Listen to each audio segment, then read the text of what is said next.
Listo.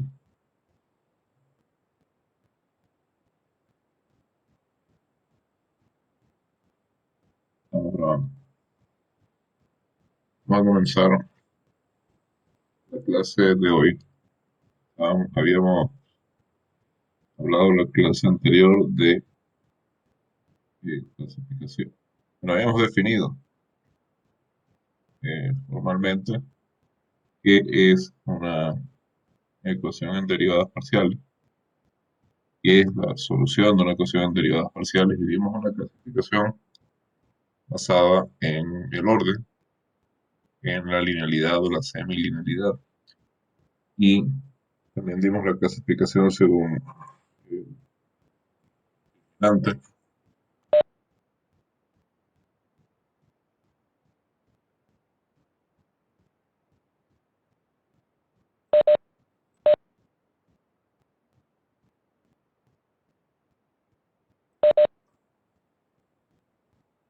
en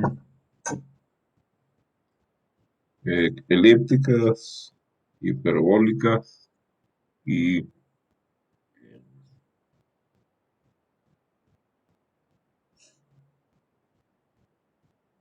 la hemos clasificado hacia el final de la clase anterior. Ya había olvidado sacar.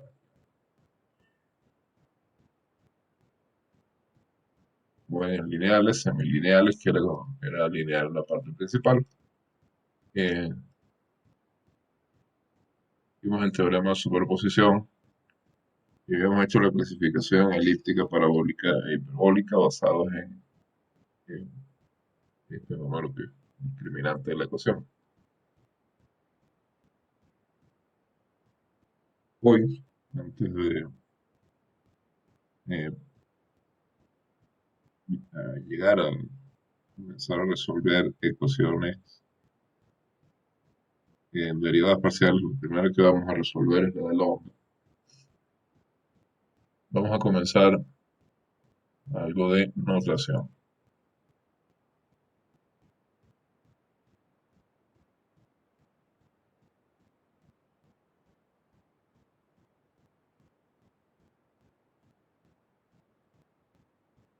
Primero, vamos a definir el operador laplaciano.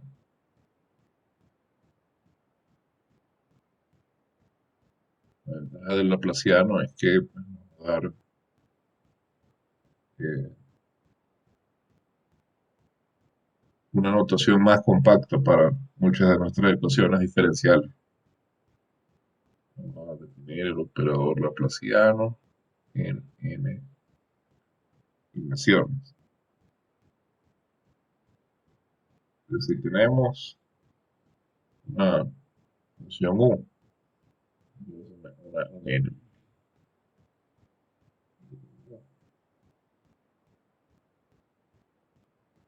tenemos una función u que va de Rn en R. Definimos su laplaciano.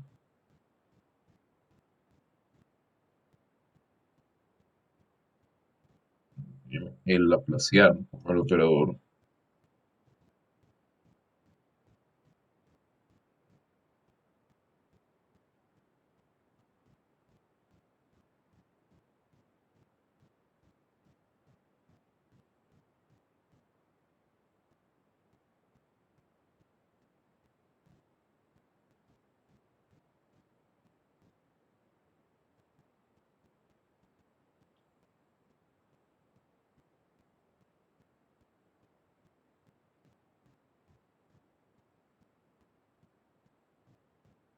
este es un operador lineal. Lo podemos pensar como eh,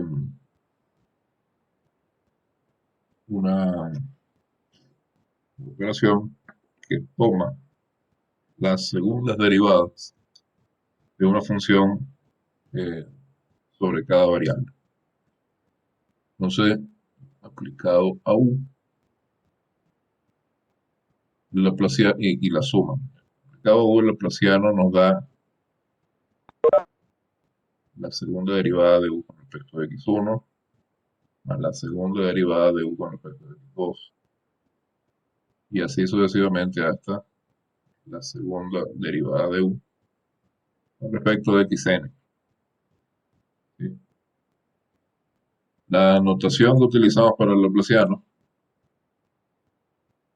varía. Hay dos notaciones, esencialmente. Está este triángulo y está el operador nabla, un cuadrado aquí. Una notación. Los apuntes que están en el aula virtual, desde el profesor eh, Ibarra, utiliza más la notación de triángulo, pero la notación de nabla con el cuadrado es bastante común también,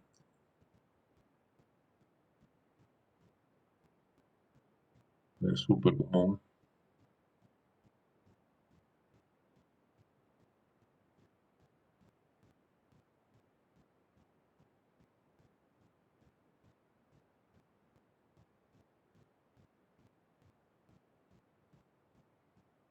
Y con el laplaciano, por ejemplo, nosotros podemos escribir de manera muy compacta, como decía, varias ecuaciones diferenciales. Por ejemplo, la ecuación de Laplace. Obviamente se escribe como el operador laplaciano.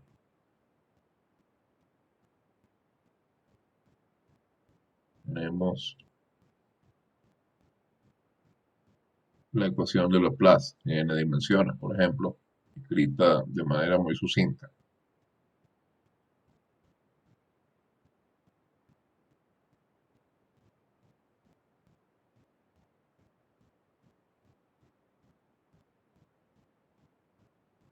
Si f es una función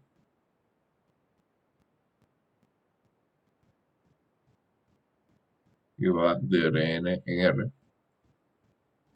y esta función no es la función idénticamente cero, entonces tenemos también la ecuación de Poisson.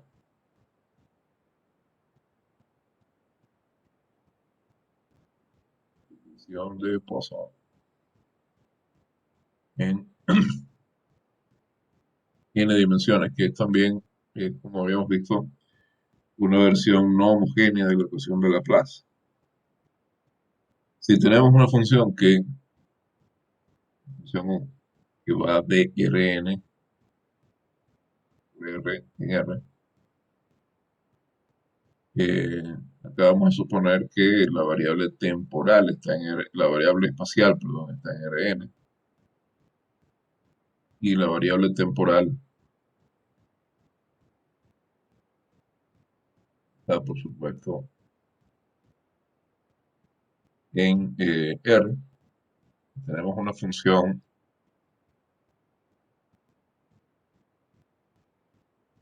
las variables xt, donde x es una variable que tiene n variables. Tiene n componentes. ¿Sí? Entonces, como decía, a x la llamamos variable espacial y a t la llamamos variable temporal. Las coordenadas espaciales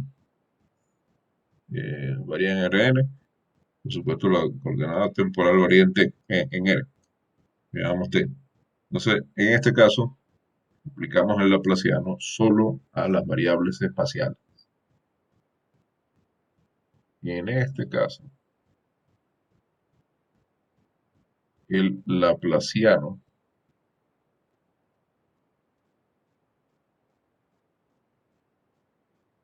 aplica solo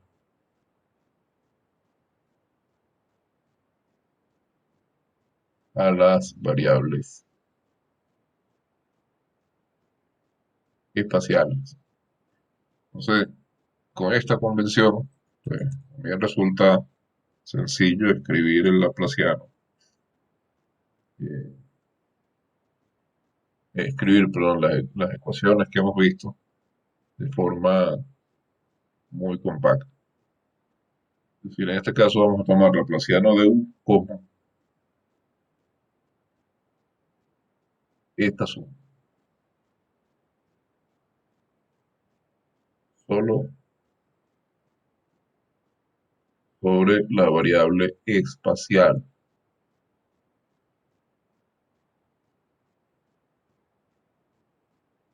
no sobre la variable temporal, solo las segundas derivadas de U sobre X sub 1 hasta X sub n. La sumamos. Entonces tenemos, por ejemplo, la ecuación de onda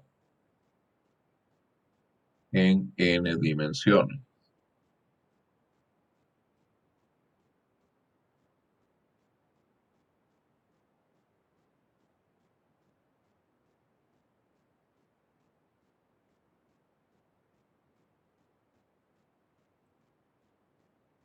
Ya vimos la ecuación de onda en unas dos dimensiones. En n dimensiones, formalmente, prácticamente igual. Tenemos la segunda derivada de U con respecto del tiempo menos una constante c cuadrado por el laplaciano de U igual a cero. Para n, esto, por supuesto, formalmente podemos aplicarlo para más variables, pero donde tiene sentido, no es relevante para valores de n iguales a 1, 2 o 3. En uno es la ecuación de onda unidimensional. Habíamos comentado que refleja fenómenos como la vibración de una cuerda tensada sobre los soportes o la vibración de una columna de aire dentro de un instrumento musical. La ecuación de onda en dos dimensiones eh, es satisfecha por funciones que describen, por ejemplo, el movimiento de una membrana, un instrumento membranófono, un tambor, o las ondas en una superficie como por ejemplo la superficie de un lago o una laguna. La superficie, pues hemos visto el fenómeno que ocurre cuando tomamos hay una laguna o un charco incluso, lanzamos una piedra y se forman ondas. Ese fenómeno está descrito por la ecuación de onda en dos dimensiones. Y en tres dimensiones, por ejemplo, la ecuación de onda describe la propagación del sonido bajo ciertas condiciones en un espacio tridimensional. También la propagación de ondas electromagnéticas, luz, radio, etcétera, etcétera. El espectro visual, rayos X, todo eso. Para cuatro dimensiones habrá alguna aplicación, pero estas son las que hacemos eh, eh, más relevantes para nuestra experiencia, digamos. Tenemos también la ecuación del calor en n dimensiones.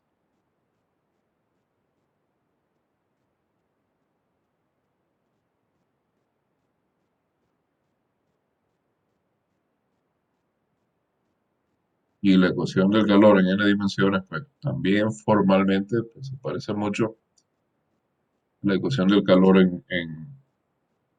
la hemos visto hasta dos dimensiones, en una o dos dimensiones. La escribimos como derivada de u con respecto de t menos c cuadrado, que c es constante. C constante. Voy a escribir acá.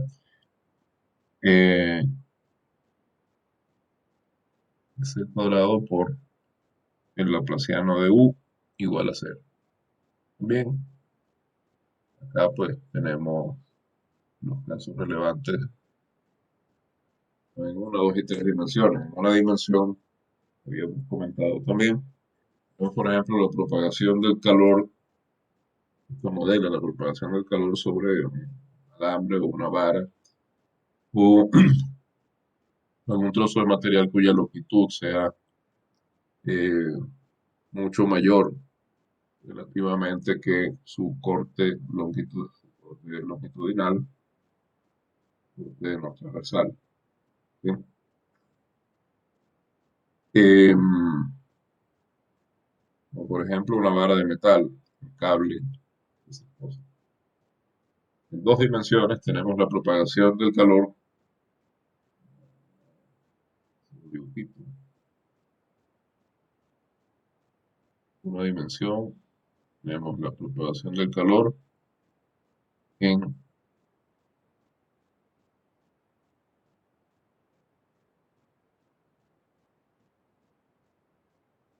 sí, un material como este, el calor solo fluye en una dirección.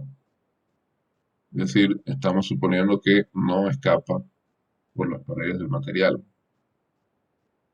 El objeto está aislado térmicamente de las paredes.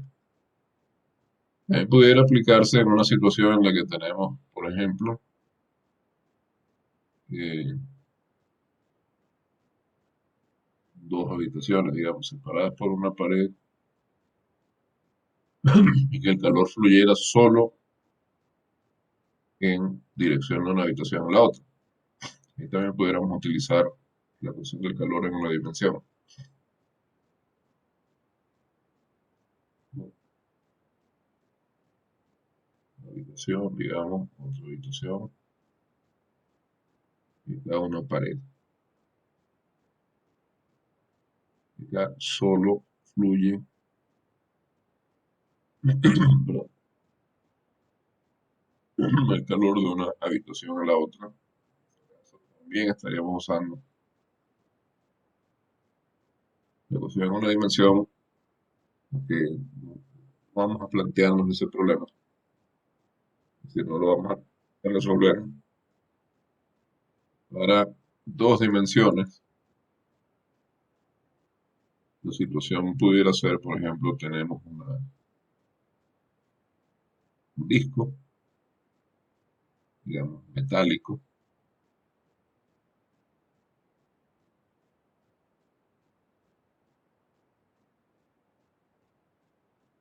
y calentamos el borde. Se calienta el borde. Entonces, el calor se va a propagar desde el borde hacia el centro. ¿Cómo se propaga el calor ahí? Es algo que describe la ecuación del calor en dos dimensiones. Y en tres dimensiones tenemos, por ejemplo, un volumen acá.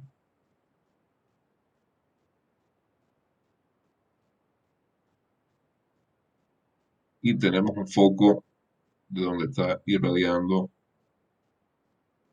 calor en algún punto de ese volumen.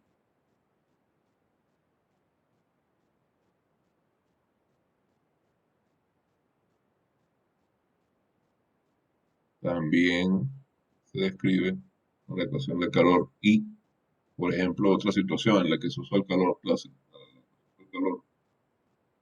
es la siguiente. Uno tiene una masa de agua y pone acá un colorante, una gota de un colorante.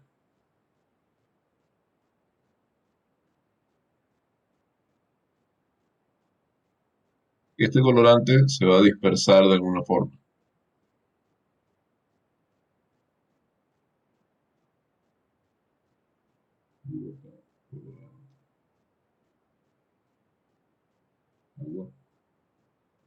Bueno, la dispersión de ese colorante también se describe con la ecuación del calor. De eso muchas veces en vez de ecuación del calor se habla de ecuación de difusión. Esto por supuesto bajo ciertas condiciones, luego especificaremos, pero por ejemplo, cuando estamos con tres dimensiones, la ecuación del calor describe la difusión del calor o la difusión si no hay corrientes internas de aire. O en el caso de la gota, del colorante en un cuerpo de agua si no hay corrientes dentro del agua. O sea, no, la ecuación del calor no da cuenta de fenómenos de convección. Entonces, hay ciertas condiciones en las que esta ecuación pues, es efectiva o no. Por ejemplo, en la ecuación de onda,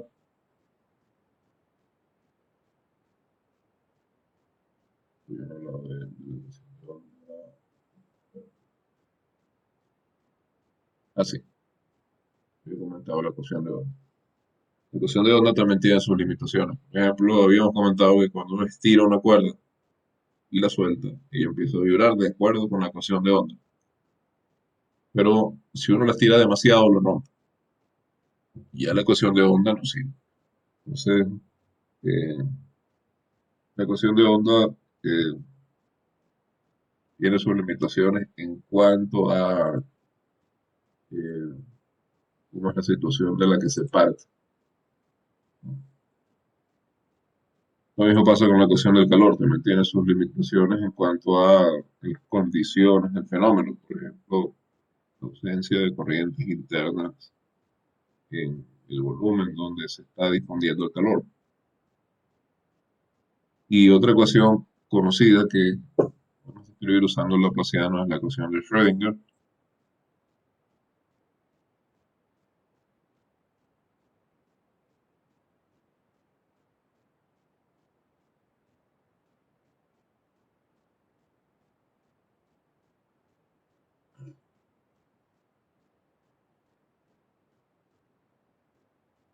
que es I por la derivada parcial de U con respecto de t igual a h barra cuadrado sobre 2m por el laplaciano de U más B por U más V por U. Dm es la masa del electrón, aproximadamente de la menos 31 kilogramos, muy pequeña. Llevar la constante de Planck,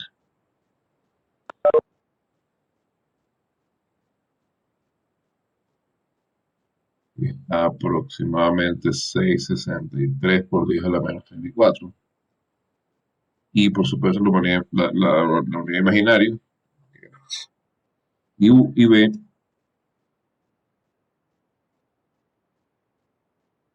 U es una función sobre las variables X, Y, Z, T, y B es un potencial, V, un potencial, una función que depende de X, Y, Z.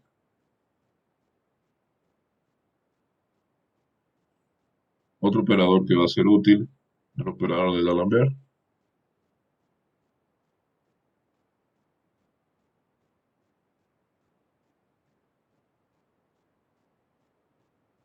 D'Alembert, eh, matemático y enciclopedista francés del siglo XVIII. Y si tenemos una función U definida sobre eh, un dominio en R n más 1,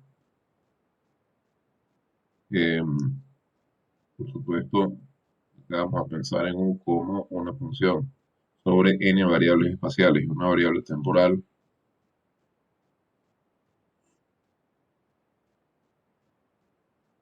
Entonces definimos el operador de D'Alembert de esta forma.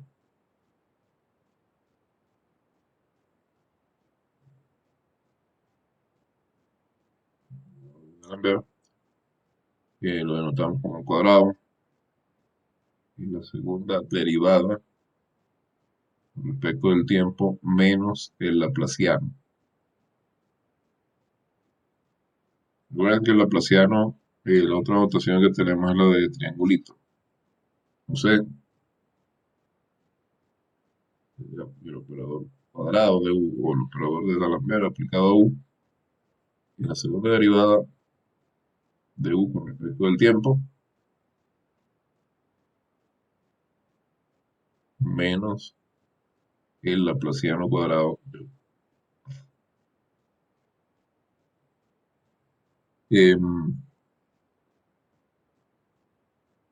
Recuerden que habíamos dicho también que aparte de la notación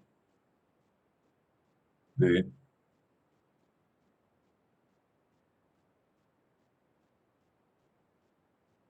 delta, delta, vamos a escribirlo directamente para una variable espacial. La segunda derivada de u con respecto de x la podíamos escribir así, también la hemos escrito de esta forma, pero hay una manera que no hemos usado que es la derivada de, vamos a comenzar dando esta notación para derivadas de orden 1. Tenemos la derivada de u con respecto de x, habíamos visto que esto se escribió así también, y lo que no habíamos visto es que podemos escribirla también de esta forma. Eh, eh, para segundo orden, pues tenemos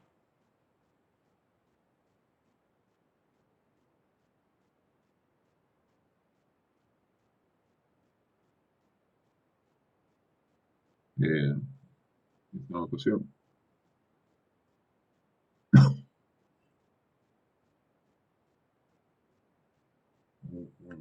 Delta acá, ¿no? Eh, por supuesto, cuando x y xj son la misma variable, pues escribo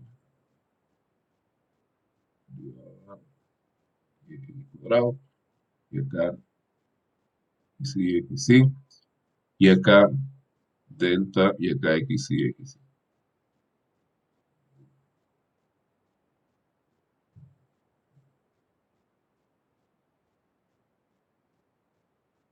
¿Preguntas?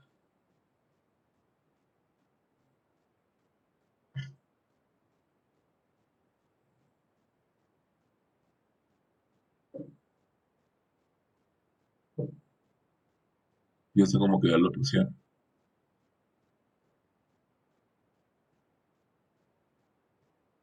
Lo anotamos como triangulito, pero también como un cuadrado. Entonces, el laplaciano, pues lo podemos escribir de diversas formas, como de esta manera,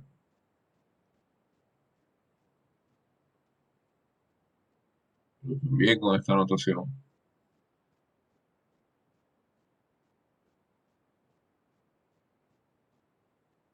y también con esta notación.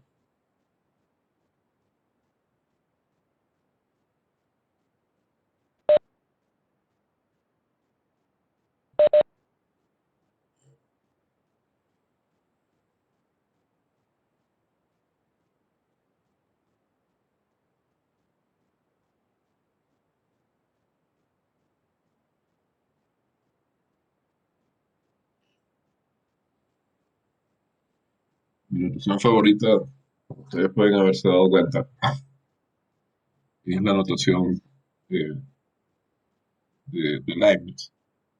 Tenemos eh, como diferenciales, pero muchas veces pues, uno utiliza las otras notaciones para ahorrarse espacio. Mi segunda favorita es esta. Ustedes, por supuesto, pueden usar cualquiera de las tres. Eh,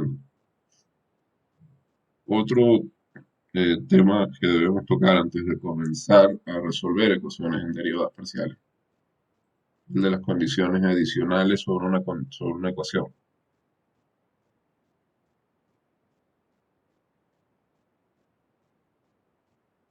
¿Qué clase de condiciones adicionales? Bien, nosotros teníamos que, cuando se trataba de EDOs, de ecuaciones derivadas, de ecuaciones diferenciales ordinarias, eh, teníamos, por supuesto, un conjunto infinito de soluciones a una ecuación diferencial, ¿no? Recordemos que una EDO tiene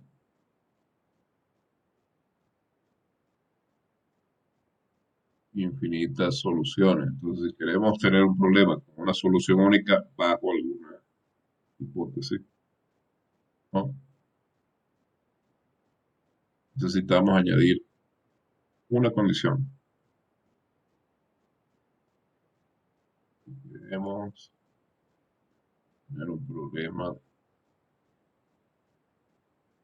con solución única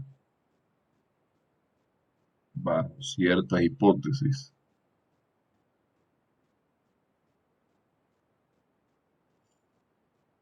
Añadimos condiciones iniciales. Es decir, la ecuación diferencial sola no es un problema que tenga solución única. Pero cuando además de la ecuación diferencial tenemos otra ecuación diferencial, es ordinario.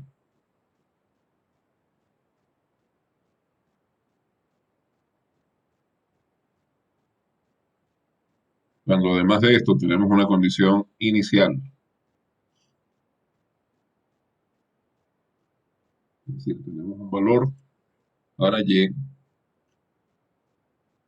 cierto que sub 0, tenemos un valor para y' en esa misma que sub 0 y así sucesivamente.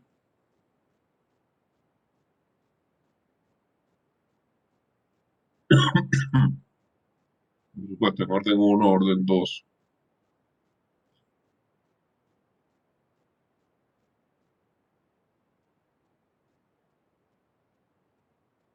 eh, tenemos el valor de la función en un punto y el valor de la derivada en ese punto, el valor de la segunda derivada en ese punto.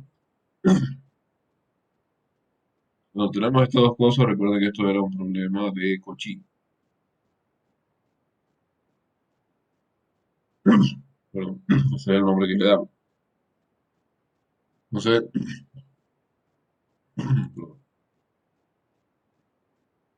bajo ciertas hipótesis,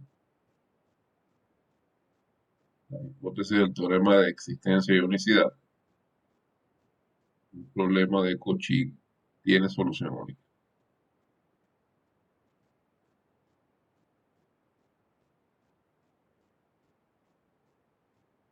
Para el caso de dos dimensiones, teníamos, por ejemplo, que F tenía que ser de dos dimensiones, no, para el caso de acá tenemos una sola variable, pero podemos ver la función F como una función eh, viendo como una expresión de x y y.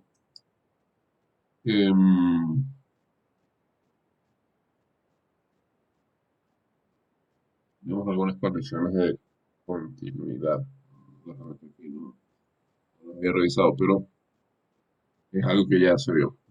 Bajo las hipótesis del teorema de existencia de unicidad, un problema de Cauchy tiene una única solución. Ahora, en el caso de las ecuaciones en derivadas parciales, en el caso de las GDP, vamos a tener eh, que en las soluciones van a aparecer algunas funciones arbitrarias de las variables independientes.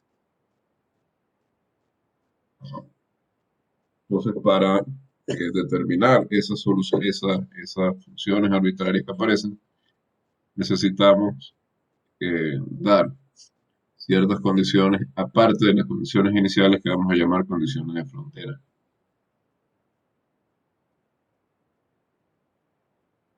Y en el caso de las EDP, en sus soluciones surgen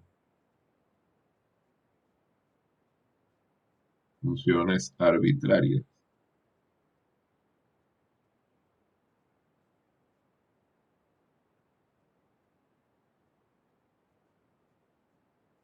de las variables independientes.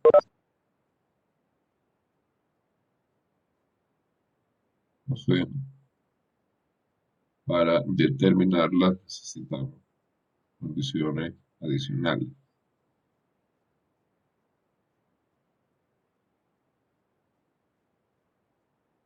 Condiciones adicionales. son de dos tipos. Piense en el precio de la GEDO, solo tenemos condiciones iniciales.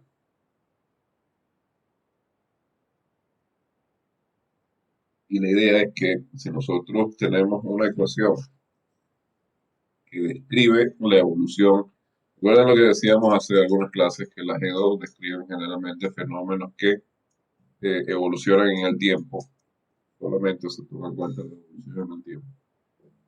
Entonces, la filosofía de este asunto es que si nosotros tenemos una ecuación que nos describe la evolución de un fenómeno en el tiempo y tenemos una fotografía, digamos, la descripción de la situación del fenómeno en un tiempo t sub cero, entonces podemos, utilizando la situación inicial, esta fotografía del fenómeno, del sistema, en un momento determinado, y usando la ecuación que describe su evolución temporal, podemos describir toda la, eh, todo el comportamiento del fenómeno o del sistema a lo largo del tiempo.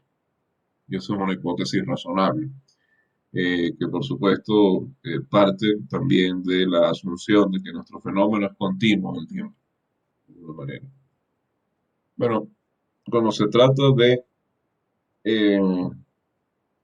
un fenómeno que evoluciona en el tiempo, ciertamente pues tenemos, como decía, eh, la condición inicial que es una foto, un retrato de cuál es el estado del sistema en un momento dado.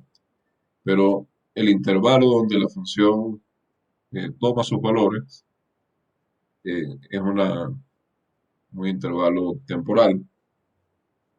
De manera que ese punto donde estamos tomando la condición inicial es como es un punto, de hecho, es un punto de frontera del dominio donde estamos tomando la función. Acá nuestras funciones las estamos tomando en un dominio que abarca tanto variables espaciales como variables temporales. Entonces, ese retrato, digamos, del sistema en un punto dado del dominio incluye tanto una descripción sobre la variable espacial, sobre las variables espaciales, como una descripción sobre la variable temporal. Entonces, la descripción sobre las variables espaciales, le damos un nombre, digamos, especial, es lo que llamamos condiciones de frontera. Eh, Piensa, estamos hablando de cuando tenemos una ecuación diferencial, una ecuación en derivadas parciales. Hablamos de una función definida sobre un dominio omega, función que queremos determinar, y va de este dominio está contenido en Rn más 1, estamos viéndolo como Rn por R, y en R, se va a valores reales. Y es una función desconocida que lo único que sabemos es que satisface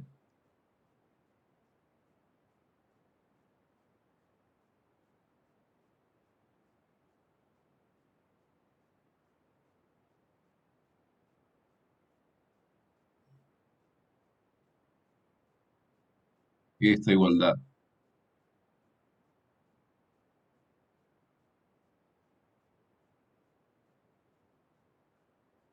Entonces, una condición de frontera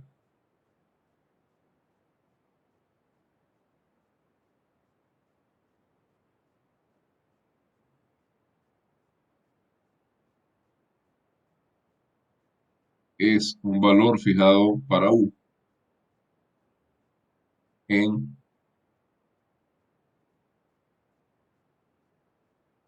el borde del dominio. Y estas condiciones, el borde del dominio, eh, vamos a poner acá, y nos restringimos a la variable temporal, a la variable espacial. Cuando hablo de la variable espacial, hablo, por supuesto, de todas las variables espaciales, teniendo como objeto Rn.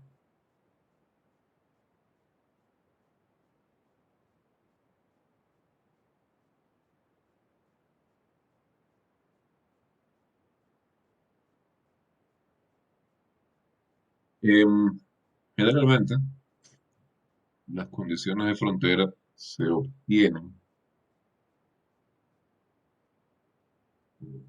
se fijan a partir de la observación, vienen de la observación de las características físicas del sistema. Por ejemplo, ¿a qué me refiero cuando digo que las condiciones de frontera salen de la observación de la física del sistema? Ah, eh, entre ustedes hay matemáticos, físicos y hay algunos estudiantes de ingeniería. Entonces, hay una observación que es interesante hacer, y es que las ecuaciones diferenciales eh, y más las ecuaciones en derivadas parciales describen una serie de fenómenos, una cantidad realmente muy amplia de fenómenos que abarcan desde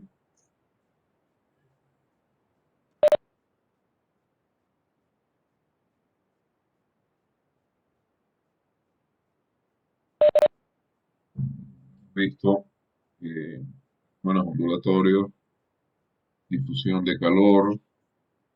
eh, no hemos explicado muy bien cómo se usa la ecuación de Laplace, pero luego vamos a ver si eso es para describir fenómenos estacionarios conociendo las condiciones de frontera.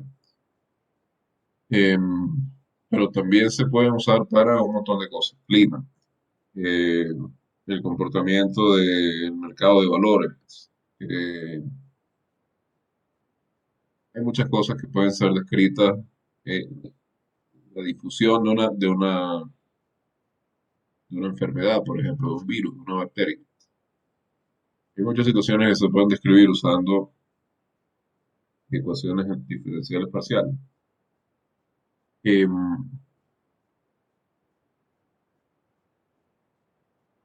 los matemáticos, pues, podemos resolver modelos matemáticos con relativa facilidad, pero quizá la formulación del modelo corresponda a un especialista en el área, por ejemplo, un físico. El físico observa y quizá tiene una mayor intuición. ¿Cuál es la física involucrada en la física de un sistema? Está involucrada en una ecuación diferencial. ¿No? Simplemente ve la ecuación, puede conocer métodos para resolverla, etcétera. Pero con tal vez falta de entrenamiento, de formación en un área determinada, uno puede no ver la física detrás de la ecuación. Eh, y por eso, pues, muchas veces, por eso hay los fenómenos, el estudio de fenómenos del mundo, el estado actual de las cosas, es interdisciplinario. Pero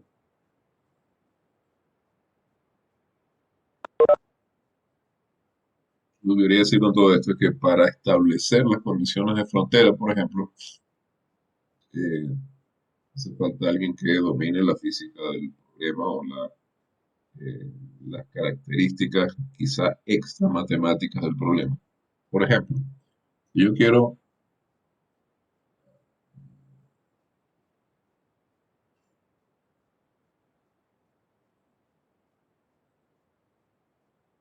enviar de fondo, eh,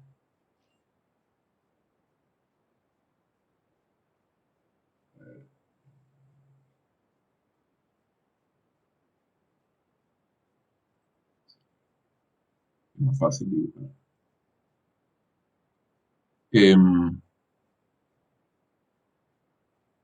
Entonces quería poner este ejemplo. Me acuerdo. Lo- por ejemplo, sí.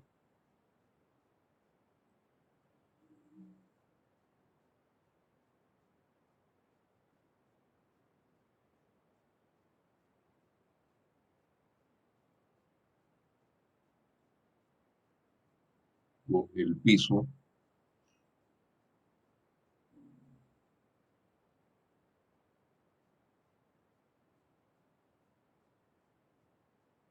o una mesa, o qué sé yo. eh,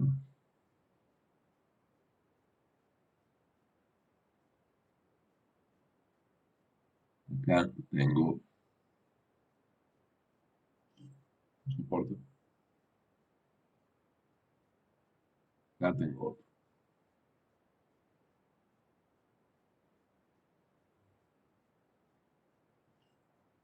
dos, y entre los dos tengo una cuerda. La cuerda está estirada acá,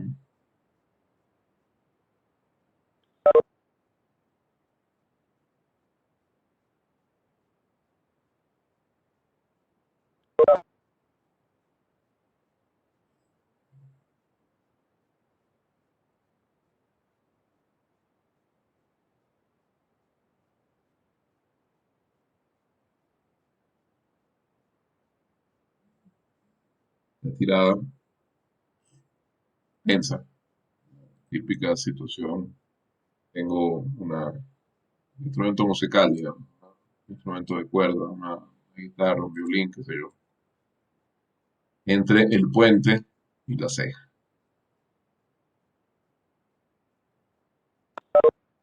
Bien, acá una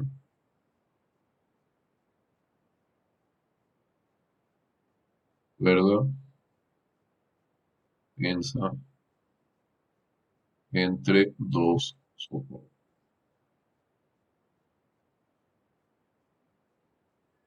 Esta cuerda,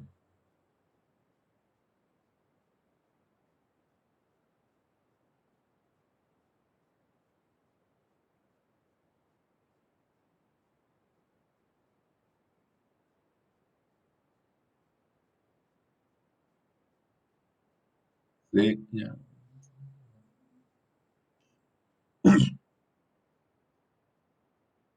la cuerda se estira, se toma por algún punto y se estira. En algún- ¿no? Entonces, la cuerda está ahí, está tranquila, no se mete con nadie, está en equilibrio. Viene alguien y estira la cuerda en algún punto que puede ser, digamos, la mitad. No es la mitad, pero digamos que en este caso estamos estirando la cuerda por la mitad. En el caso de los instrumentos de arco, por ejemplo, lo que ocurre es que el arco hace una fricción sobre la cuerda, entonces en efecto la está estirando, la está moviendo de una forma menos obvia que cuando uno pulsa una cuerda, como pudiera ser en el caso de una guitarra, en el caso de un bajo, muchísimo más evidente. Y más todavía en un bajo como contrabajo, así como veo, de casi como alan la cuerda y exagerando, o sea, dibujando la situación de manera exagerada.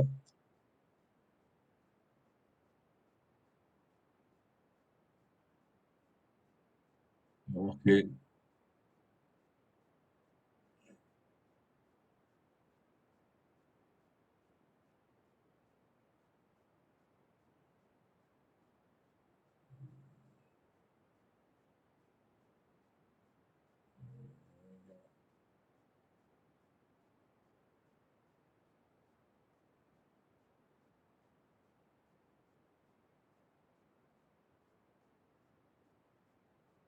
esto que ven en azul es la cuerda estirada. Se tira y se suelta.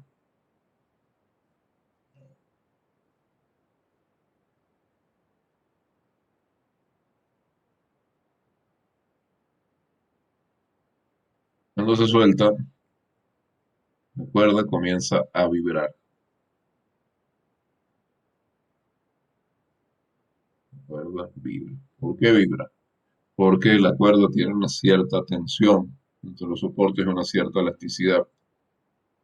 Y la tensión hace que la elasticidad es lo que nos permite alarla, tirarla en primer lugar, hasta ciertos límites. Y la tensión es lo que hace que la cuerda quiera volver a su posición original, que era su posición de equilibrio. Pero como viene con cierta velocidad, ella no se queda en su posición de equilibrio, sino que sigue moviéndose.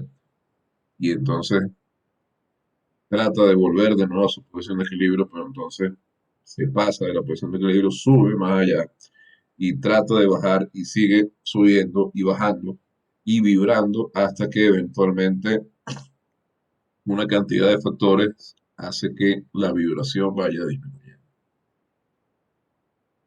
Em, pero fíjense de acá,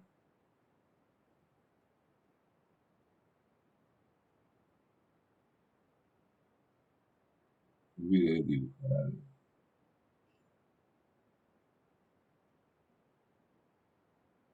Hay un par de cosas que podemos observar. En primer lugar, suponiendo que la longitud de la cuerda es L, longitud entre ambos soportes. Fíjense, ahí tenemos,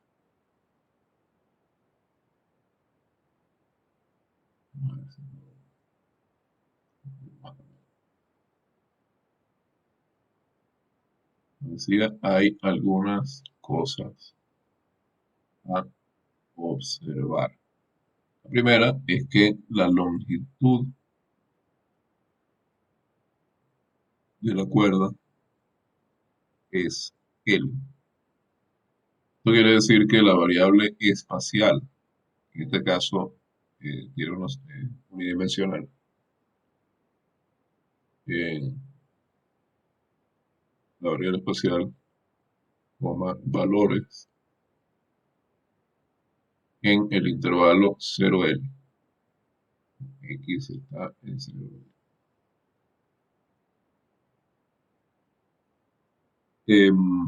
Por supuesto, podría estar entre A y B si la distancia entre A y B es L. Es decir, yo puedo fijar de manera conveniente, si me sirve, la variable espacial sobre cualquier intervalo de longitud L, pero la elección más obvia, si no hay algún otro condicionante, es intervalo 0L.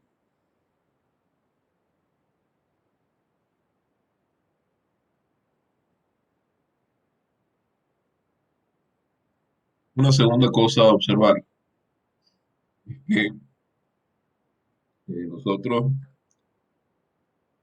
fíjense, la cuerda puede pasar cualquier cantidad de tiempo en esta posición de equilibrio y eso no nos interesa. Estática, no está pasando nada con ella. Pero hay un momento en el que estiramos la cuerda y estamos a punto de soltarla. Y el instante T0, justo en ese momento en que la cuerda está ya estirada, pero no la hemos soltado. Estamos a punto de soltarla. Es el instante T0. En el instante T0,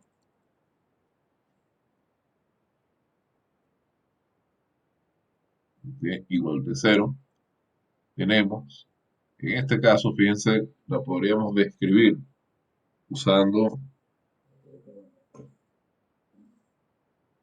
lo que es sacudir.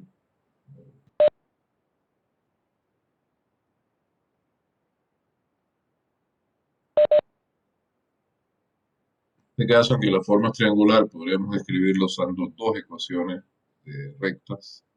¿Sí? Podemos escribir exactamente la forma que tiene la cuerda en ese momento.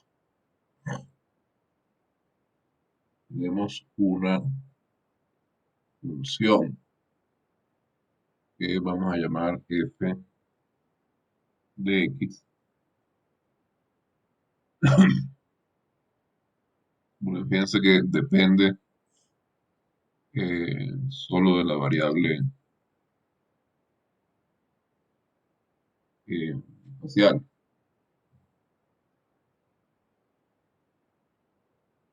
Estamos considerando en un momento fijo el tiempo, la función f de x que describe la posición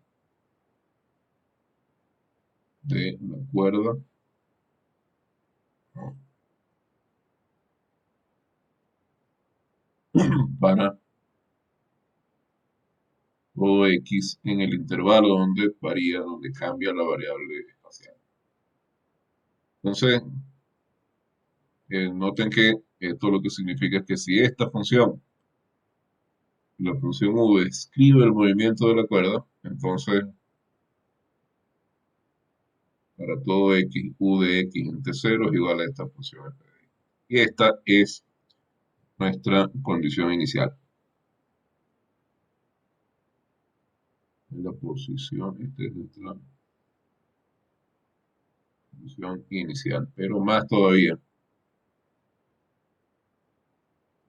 notar que después de soltar la cuerda está vibrando, pero hay dos puntos donde la cuerda está fija.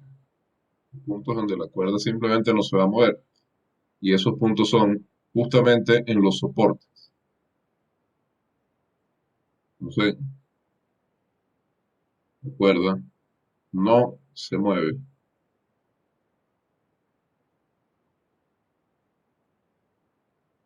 en x igual 0 y x igual L. Es decir, en los puntos donde está atada, donde está fijada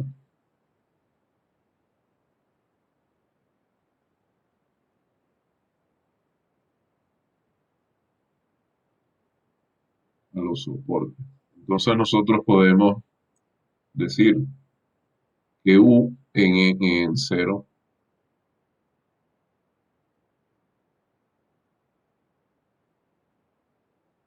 es igual a U en L, y que ahí la función siempre es 0. Esta función U, disculpen, creo que no lo había mencionado, lo que describe es si esto,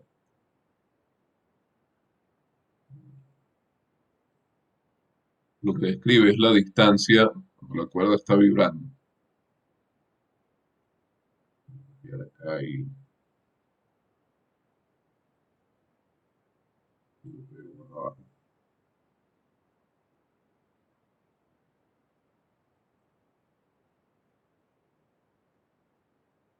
es importante mencionarlo.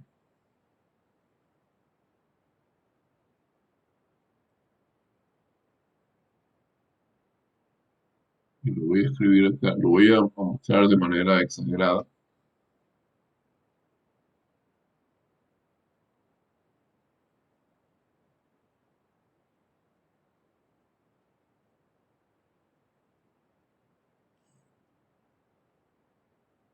A ver.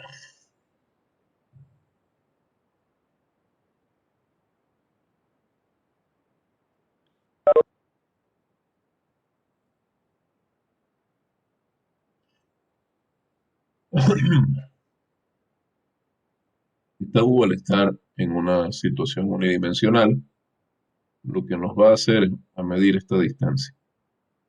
La distancia entre el punto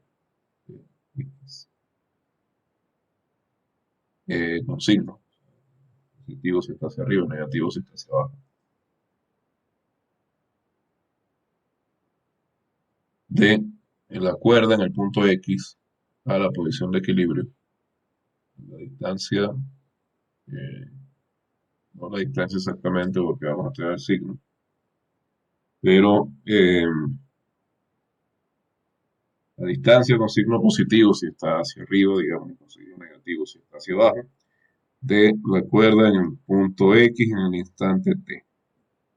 Eso es lo que define U de XT. Entonces, obviamente, en estos puntos, pues, U de 0, U de LT, como la cuerda en esos puntos no se mueve, pues la función U vale 0 ahí para todo T mayor que T sub 0. Entonces, estas dos son justamente las condiciones de frontera o condiciones de borde de esta ecuación. Y como pueden ver, están dadas por la naturaleza del problema. Entonces, U de 0, de 0, había dicho. El instante justo antes de soltar la cuerda era T0. T0. Esto sí es 0. Entonces, U de 0T igual a U de LT igual a 0. Son en este caso las condiciones de esto,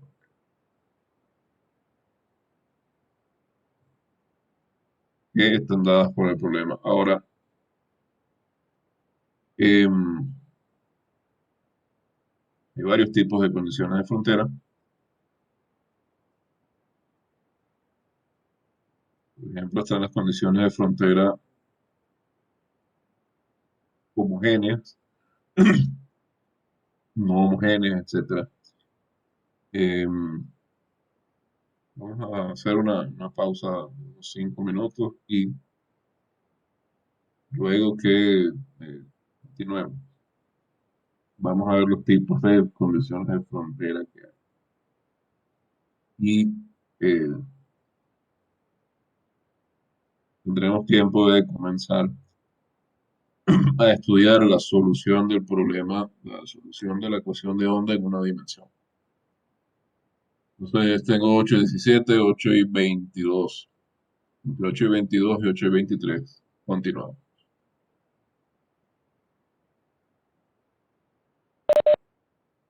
Bueno, continuando.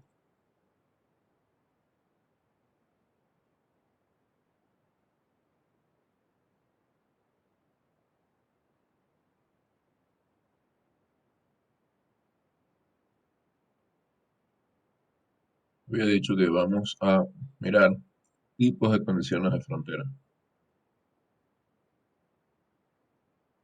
Entonces, tenemos condiciones de frontera de Dirichlet,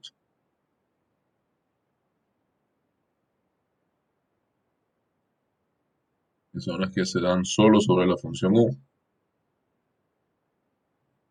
Se dan solo sobre U.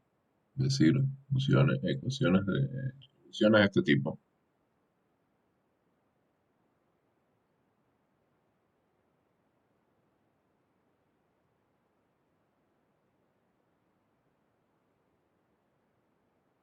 Por ejemplo, si la variable espacial varía, vale la redundancia, en R, solo sobre un intervalo, entonces tendríamos condiciones de frontera como que U en 0T vale un cierto, toma un cierto valor A, que es fijo a lo largo de todo el tiempo, fijo para T mayor que 0. Y en L toma un cierto valor B para todo T mayor o igual que 0. Ejemplo, mm, si X varía solo en el intervalo 0L, o sea, si tenemos una sola dimensión. Por supuesto, podemos tener también eh, una variable espacial que tome valores en un dominio bidimensional, en un dominio tridimensional. Funciones de Dirichlet, esencialmente lo que nos dicen es cómo se comporta la función U en la frontera de ese dominio durante, para todo tiempo mayor, igual que un cierto instante de cero. Tenemos también condiciones de Neumann,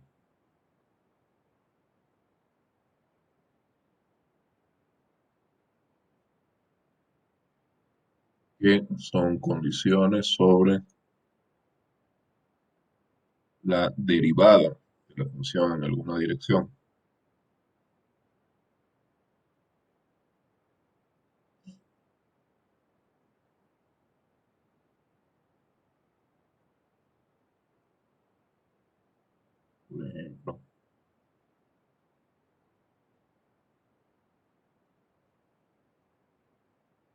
Si decimos que la derivada de u en la dirección de x es igual a para el punto de x igual 0 en cualquier instante t y que es igual a b para el punto de x igual a l en cualquier instante t.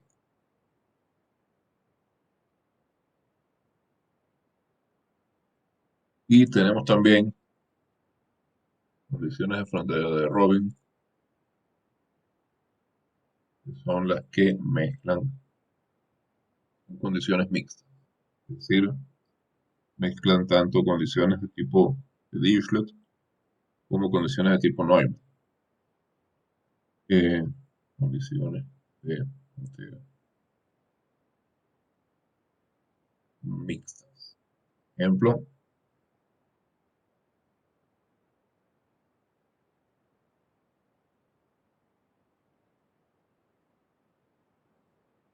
en este caso tenemos una condición para la derivada de u en la dirección de x en el punto cero, y en este caso tenemos eh, parte de esa condición para la derivada interna de x en cero, una condición para u, no para su derivada, sino para u en el punto L, para el punto T en cualquier instante t mayor o igual que cero, luego con a y b menos b. Si en cualquiera de estos casos vemos que a, tanto a como b valen cero, entonces las condiciones de frontera son homogéneas.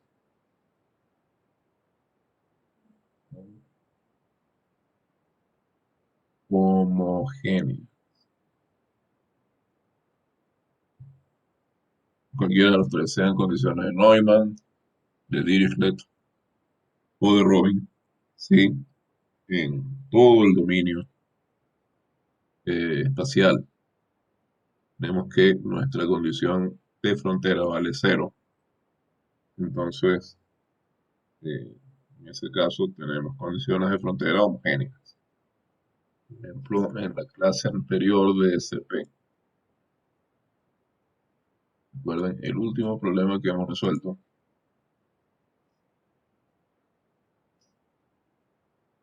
pedía verificar que cierta función era solución de la ecuación de Laplace en dos dimensiones. Fíjense que ahí nos estaban dando justamente condiciones de frontera sobre U. Están diciendo que para valores de x, y, condiciones de frontera sobre este dominio, para valores de x, y tales que estuviéramos en esta circunferencia, el dominio es un dominio anular, la función tenía cierto valor, en este caso valía 110, y en este círculo externo, es decir, en la otra parte de la frontera, teníamos radio 10, la función valía 100. Entonces, en este caso tenemos un par de condiciones de Dirichlet no homogéneas.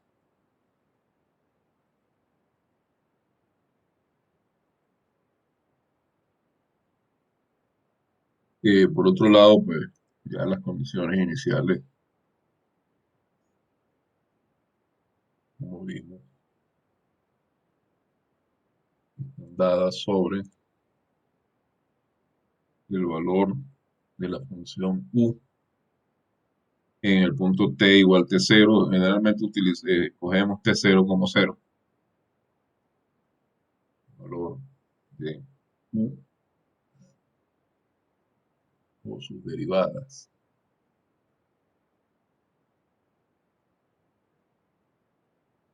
En t igual 0. Y las condiciones iniciales lo que hacen es igualar el valor de u en t0 a una cierta función f, que nos dice cuál es el estado del sistema en ese momento. Entonces, notemos que dado que u es una función que va de Rn más 1 en R, tenemos un dominio espacial y un dominio temporal, f es una función que va de Rn en R, es decir, depende solo de las variables espaciales. Esto es lo que es la función, que solo depende de las variables espaciales y nos dice cuál es el estado del sistema en tiempo cero. Es decir, justo antes de que comience todo el movimiento, antes de que comience toda la variación del sistema. Un ejemplo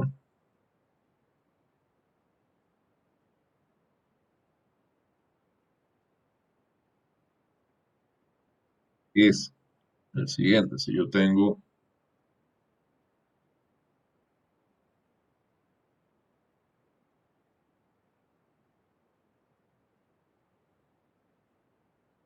esta ecuación, tengo la ecuación segunda derivada de u con respecto de t igual a 9 por la segunda derivada de u con respecto de x.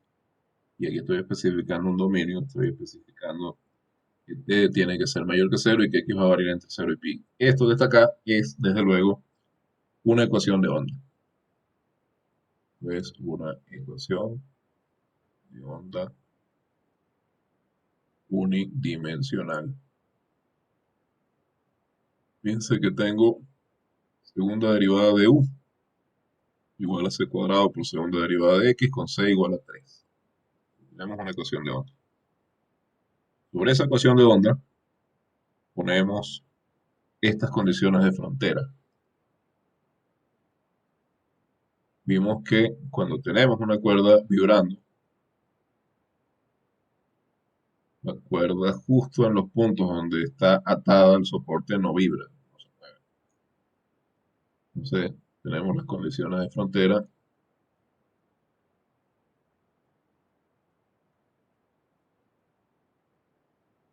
dadas por u en 0t igual a u en pi t y es igual a 0 para cualquier punto t, para cualquier momento t del tiempo.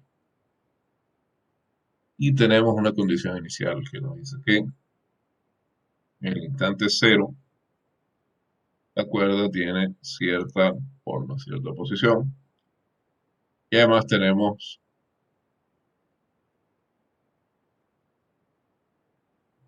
una condición sobre la derivada de u con respecto de t en el momento cero.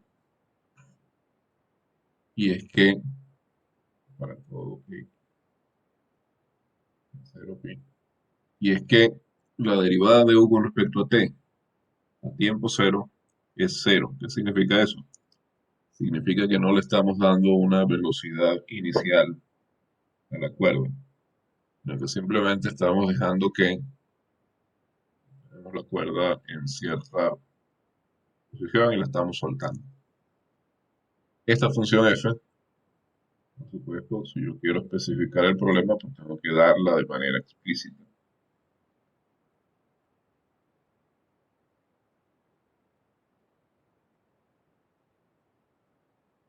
Y describe lo que ocurre cuando estiramos la cuerda justo en el centro.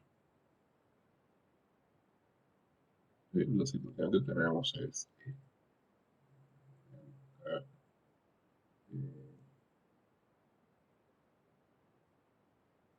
copiar.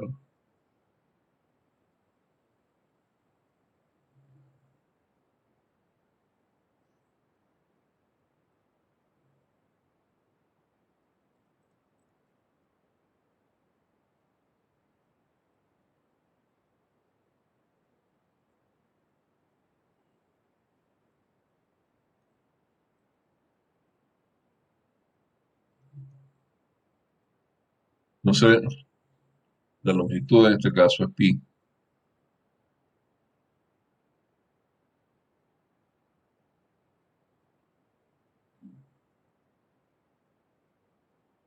Este es el punto pi medio, el punto cero, el punto pi. Y esta distancia se supone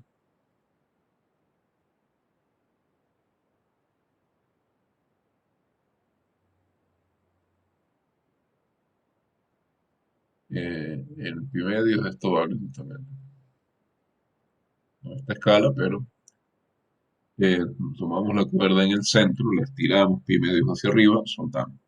La cuerda empieza a vibrar y el movimiento de esa cuerda en todo momento está descrito y en todo punto entre cero y pi. Está descrito por la función u de xt que desconocemos, pero que si resolvemos la ecuación, pues la podemos determinar a partir de la ecuación, las condiciones de frontera y la condición inicial.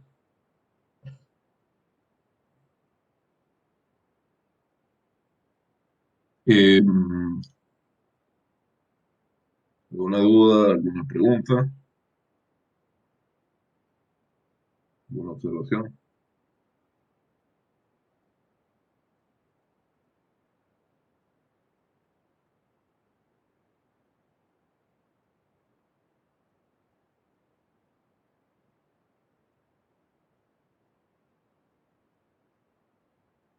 No,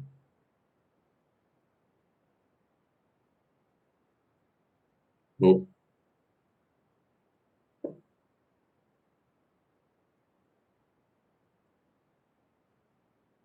no,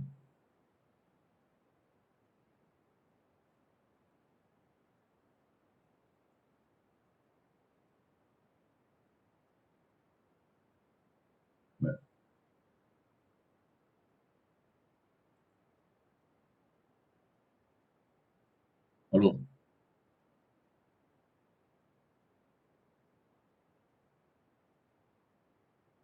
entiende. Sí, se lo escucha.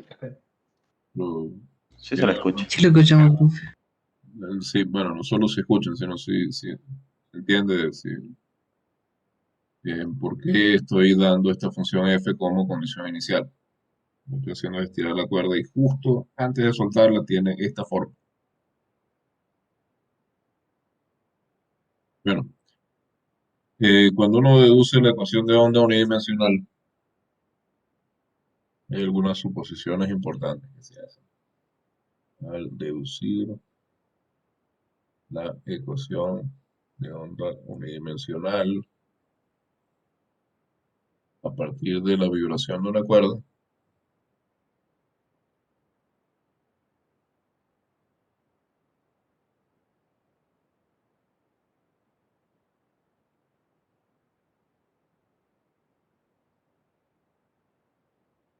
se hacen algunas suposiciones importantes. Y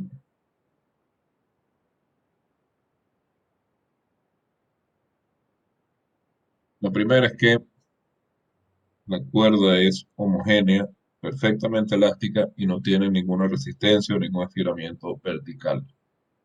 ¿Qué significa que sea homogénea? Que su densidad lineal es constante. No es que la cuerda tiene más masa en algunos puntos que en otros. Entonces, la cuerda, como decía, homogénea, elástica,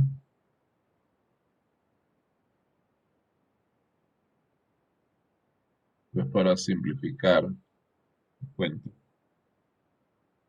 sin resistencias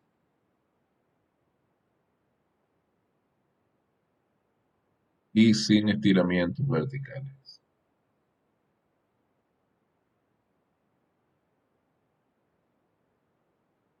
La cuerda es elástica en todo su longitud.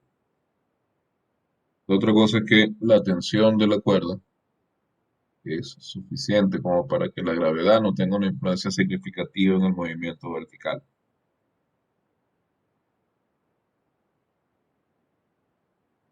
La cuerda es suficiente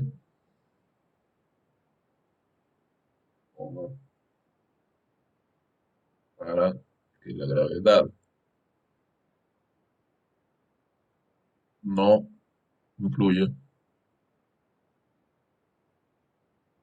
eh, significativamente. Obviamente va a tener una influencia, pero esa influencia va a ser muy pequeñita en el movimiento vertical Es decir, no es que yo voy a soltar la cuerda y la cuerda se va a caer y ya.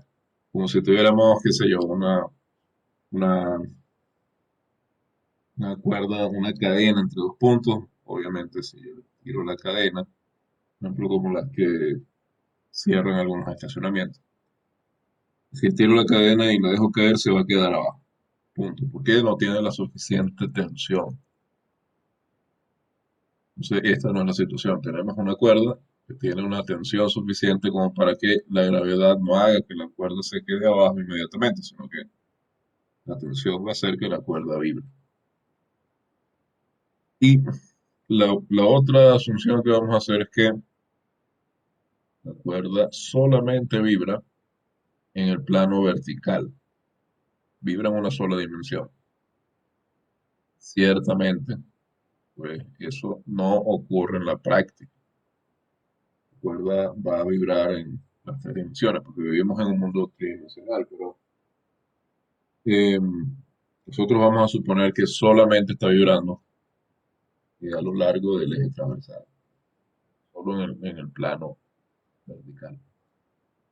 Entonces, la situación que tenemos es esta. Tenemos derivada segunda de u con respecto de t es igual a c cuadrado por la derivada segunda de u con respecto de x. Y esta c cuadrado es este cociente, t sobre ρ. T es la tensión, es una característica del sistema, no es una característica del material, por supuesto. ¿Qué tan tensa está la cuerda? ¿Qué tan estirada está? Pero Rho sí es una característica del material, es la densidad lineal. Densidad lineal. Y esta es la unidad de masa por unidad de longitud.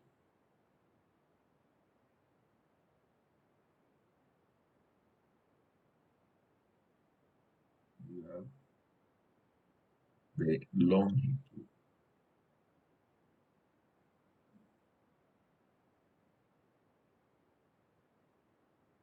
De nuevo, en el caso de un instrumento musical, pongamos por caso,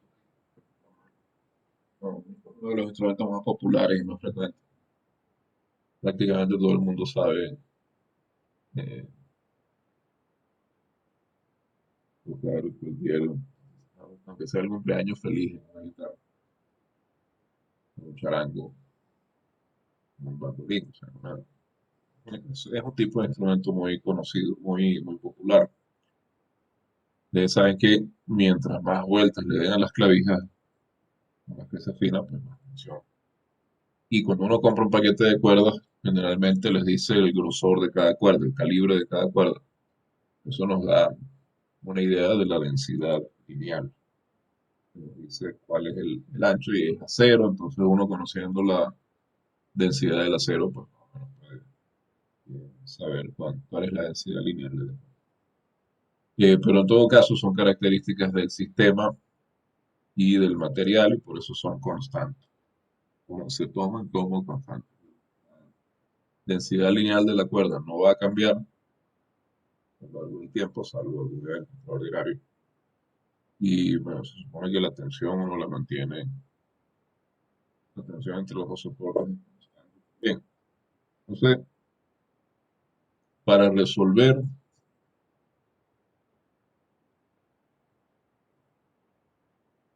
la ecuación de onda,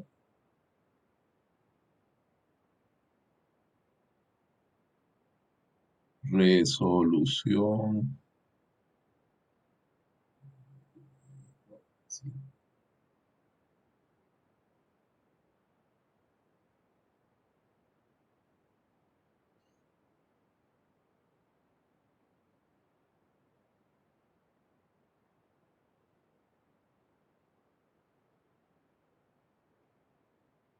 para resolver la ecuación de onda en una dimensión, vamos a proceder por etapas. Vamos a usar primero un método que se llama separación de variables.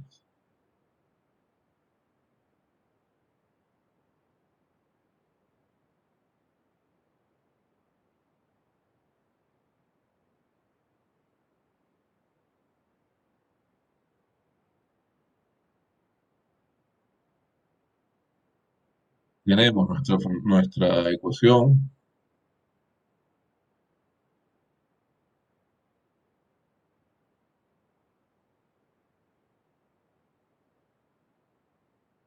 Ya sabemos a qué obedece esta constante. Esa es una constante que es medida experimentalmente.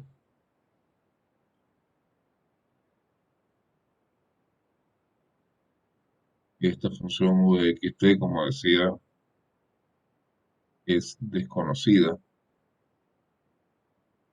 y representa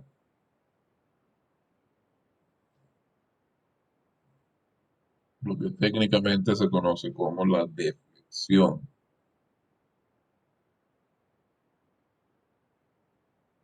Deflexión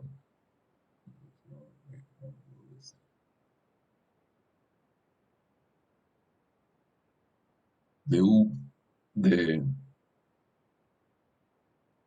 del acuerdo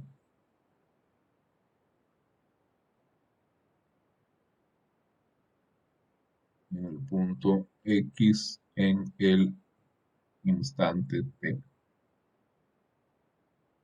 Una función que queremos determinar a partir de la ecuación diferencial con las condiciones de frontera. No la conocemos en principio. Y la deflexión es justamente lo que mencionaba de manera eh, más informal hace un rato. Es que la distancia de la cuerda en el punto X en el instante T a la posición de equilibrio, pero con signo. Si está hacia arriba de la posición de equilibrio con signo positivo, si está hacia abajo con signo. Típicamente, al considerar un problema de este tipo, tendremos estas condiciones de frontera. Tenemos las condiciones de frontera dadas por el hecho de que la cuerda está fija en un par de soportes y ahí obviamente no se mueve. Entonces, U 0T va a ser igual a U en el otro extremo de la cuerda, y eso va a ser igual a cero para todo T mayor o igual que cero. L es la longitud de la cuerda. Y tendremos las siguientes condiciones iniciales. Condiciones iniciales. Vamos a tener que la deflexión en el instante inicial está dada por una función de x y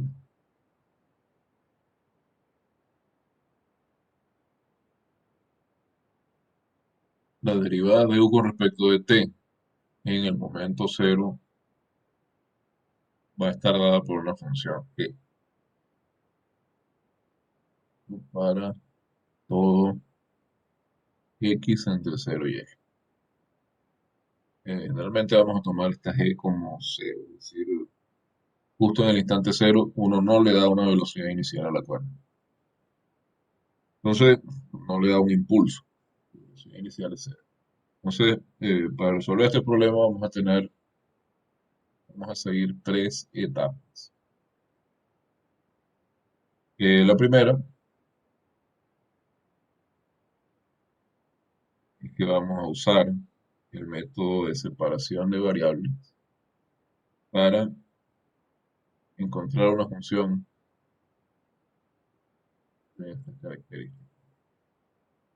Separación de variables. Probablemente ustedes hayan resuelto ecuaciones diferenciales ordinarias por el método de separación de variables. Ecuaciones de variables separables en ese caso es muy sencillo, por supuesto. Sí, vamos a usar este método para hallar una función u de xt que sea el producto de una función que dependa solo de la variable temporal por una función que dependa solo de la variable espacial.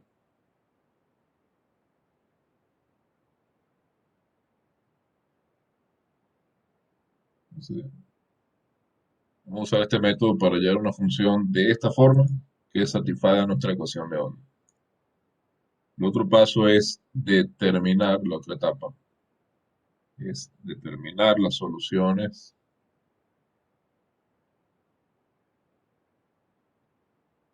de ciertas ecuaciones diferenciales ordinarias que se generan en la etapa anterior,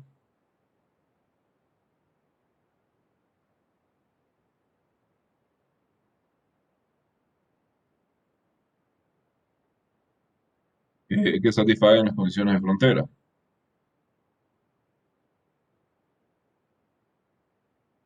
Entonces, paso importante, condición importante, es que ustedes sepan cómo resolver ecuaciones diferenciales ordinarias lineales de segundo orden. Así que se supone que han visto EDO el semestre anterior.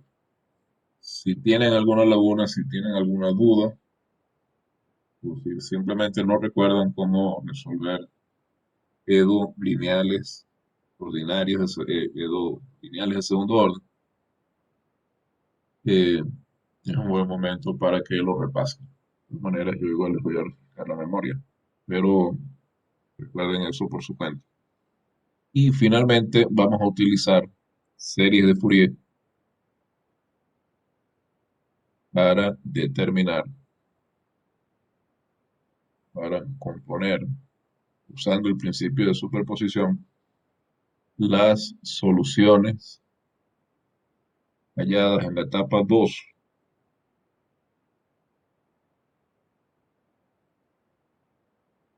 la etapa anterior, para encontrar eh, una solución que satisfaga las condiciones adicionales. Una solución de la ecuación en derivadas parciales que satisfaga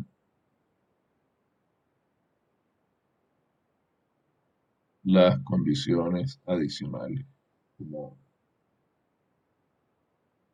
ya hemos encontrado soluciones que satisfacen las condiciones de frontera, a utilizar las condiciones iniciales para encontrar una solución de la ecuación de la onda. Este método es bastante general, no solo se restringe a la ecuación de la onda, que satisfaga las condiciones iniciales. Entonces, la primera etapa es separación de variables. Acá lo que queremos hacer es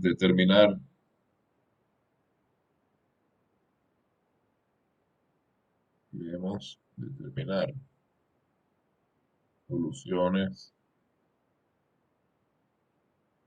de la ecuación diferencial, en este caso la ecuación de onda, que tengan esta forma, que tengan la forma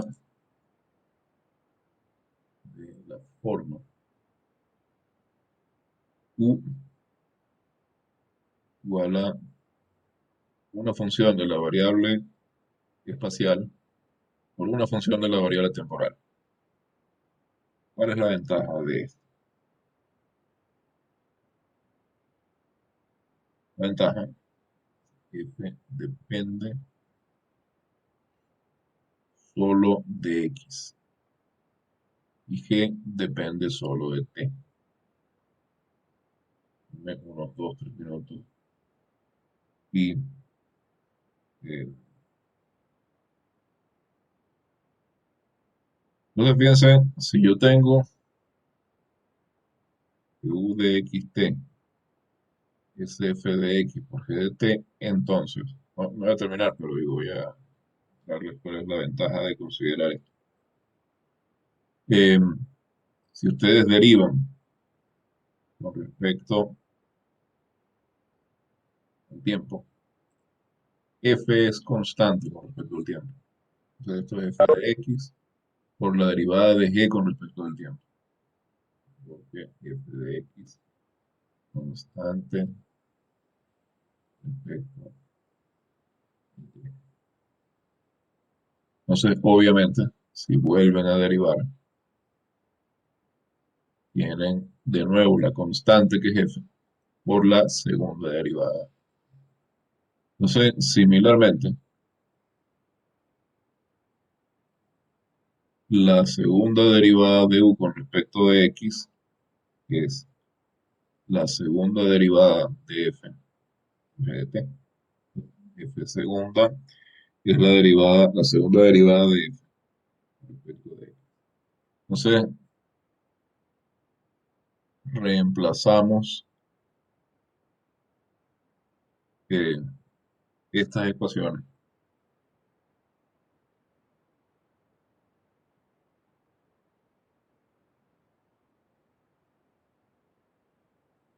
y nos queda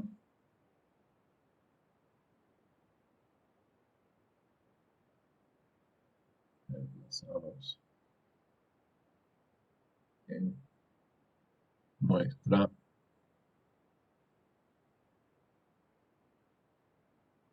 ecuación de onda y nos queda esto. Queda que f de x, fíjense, la segunda derivada de u con respecto de t es f de x por la segunda de t. Y esto es igual a c cuadrado por la segunda derivada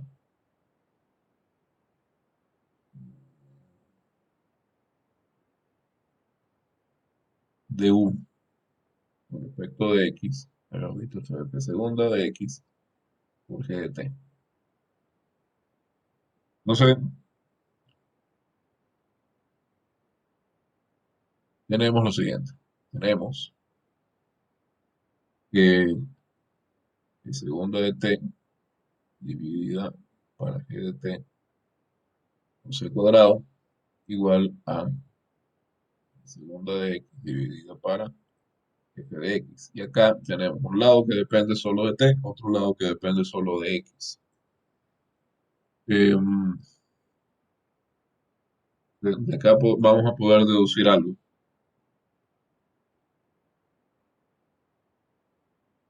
y es que ambos lados tienen que ser constantes. ¿Por qué? Supongan que no. Supongan que no, los lados de esta ecuación no son constantes. Ustedes cambian x, ¿sí? Entonces cambia el lado derecho, pero como no están cambiando t, como t no está variando, el lado izquierdo no tendría por qué variar en principio. Sin embargo, por la igualdad, al variar x, va a variar también, al variar solamente x, va a variar también el lado izquierdo. Y lo mismo para t. Si ustedes varían t, en principio f segunda no tendría que, f segunda de x no tendría que variar y f de x tampoco. Pero por la igualdad también va a variar. Entonces, debe existir una constante, que lo voy a llamar